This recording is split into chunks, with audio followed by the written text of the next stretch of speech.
Gonzalez. Well, police departments across the country are coming under criticism for using excessive force against Occupy Wall Street protesters over the past 2 months. In Seattle, Mayor Mike McGinn apologized Wednesday, hours after an 84-year-old retired Seattle school teacher named Dorley Rainey was pepper sprayed in the face during a protest. Photographs of the woman moments after she was pepper sprayed went viral. One photograph shows the chemical irritant and liquid used to treat it dripping from her chin. According to Occupy Seattle organizers, a priest and a pregnant teenager were also pepper sprayed that Tuesday night. Seattle police spokesman Jeff Capel defended the use of pepper spray, saying it is, quote, not age-specific, no more dangerous to someone who is 10 or someone who is 80. To talk more about what happened, Dorley Rainey is joining us right now from Seattle. She is 84 years old, a longtime Seattle resident and community activist. Dorley was born in Austria, moved to the United States in 1956 after working as a technical translator in the U.S. Army in Europe. She briefly campaigned to run for mayor in Seattle in 2009. Dorley Rainey, welcome to Democracy Now! Tell us what happened to you, why you're out in the streets, and how you ended up being pepper sprayed in the face. Good morning. Thank you for having me on. I am a member of Occupy Seattle. I spent 5 days in D.C. with the October 2011 group, which was a wonderful thing to go to. And I hope to go to that group again in March. I got pepper sprayed because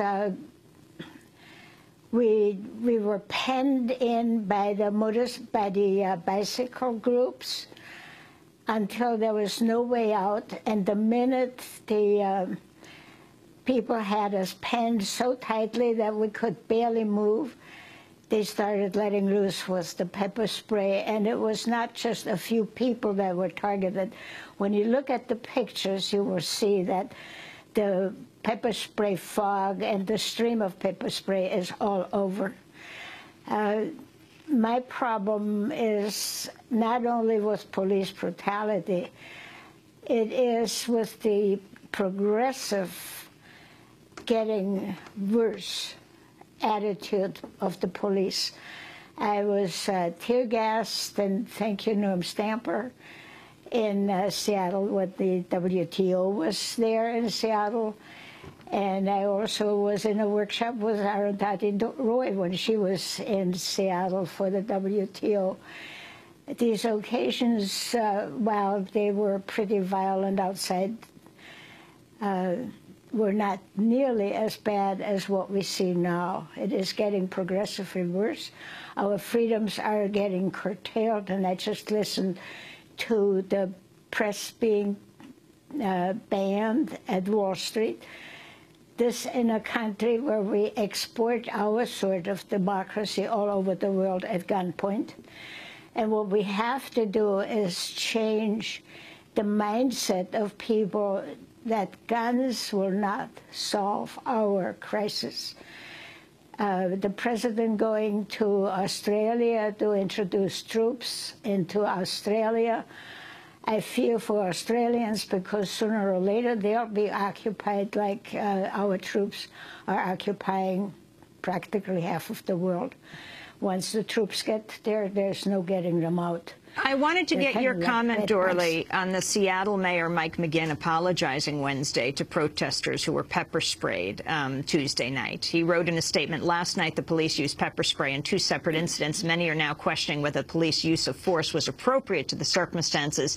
I have seen video, written descriptions of the incidents, and to those engaged in peaceful protests, I'm sorry that you were pepper sprayed.